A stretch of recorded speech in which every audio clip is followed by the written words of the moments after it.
Play ball!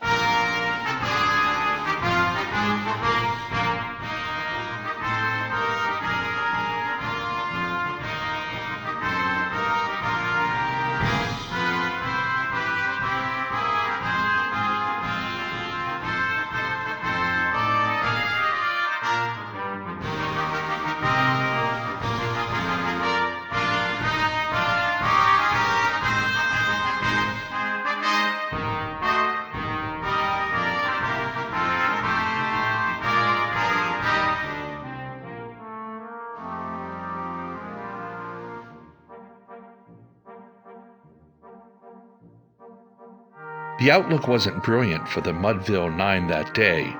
The score stood 4-2, with but one inning more to play.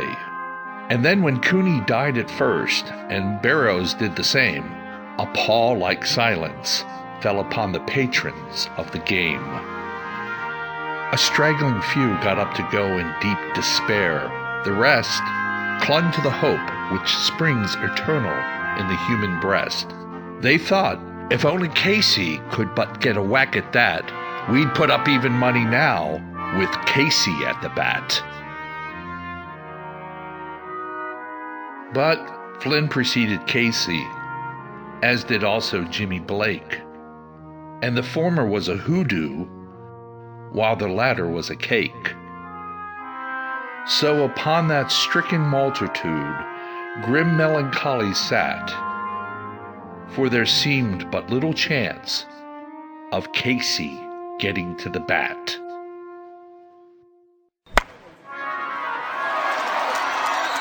But Flynn let drive a single, to the wonderment of all.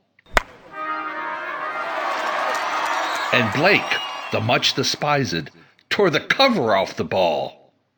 And when the dust had lifted, and men saw what had occurred, there was Jimmy safe at second, and Flynn a hugging third.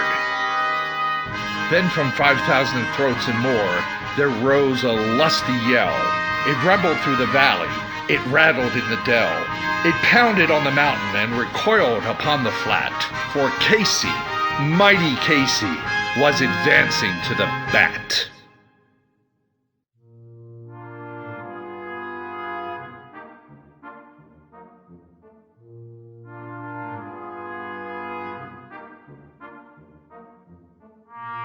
There was ease in Casey's manner as he stepped into his place.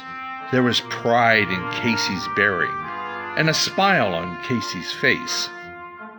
And when, responding to the cheers, he lightly doffed his hat, no stranger in the crowd could doubt 'twas Casey at the bat. 10,000 eyes were on him as he rubbed his hands with dirt. 5,000 tongues applauded when he wiped them on his shirt. Then while the writhing pitcher ground the ball into his hip, defiance flashed in Casey's eye, a sneer curled Casey's lip. And now the leather-covered spear came hurtling through the air, and Casey stood a-watching it in haughty grandeur there. Close by the sturdy batsman, the ball unheeded sped. "That ain't my style," said Casey. "Strike one," the umpire said. From the benches, black with people, there went up a muffled roar, like the beating of storm waves on a stern and distant shore. "Kill him! Kill the umpire!" shouted someone on the stand, and it's likely they'd have killed him had not Casey raised his hand. With a smile of Christian charity, great Casey's visage shone. He stilled the rising tumult. He bade the game go on. He signaled to the pitcher, and once more the spheroid flew.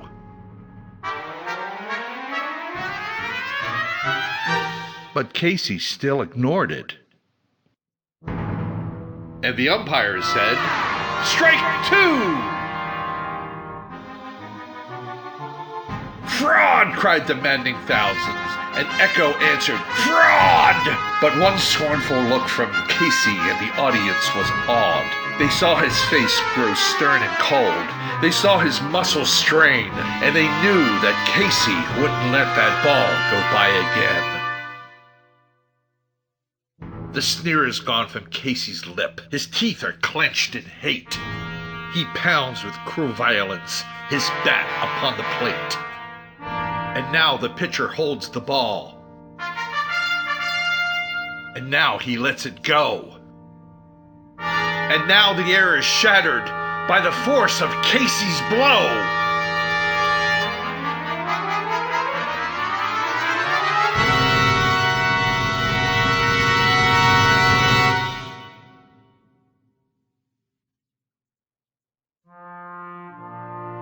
Oh, somewhere in this favored land, the sun is shining bright.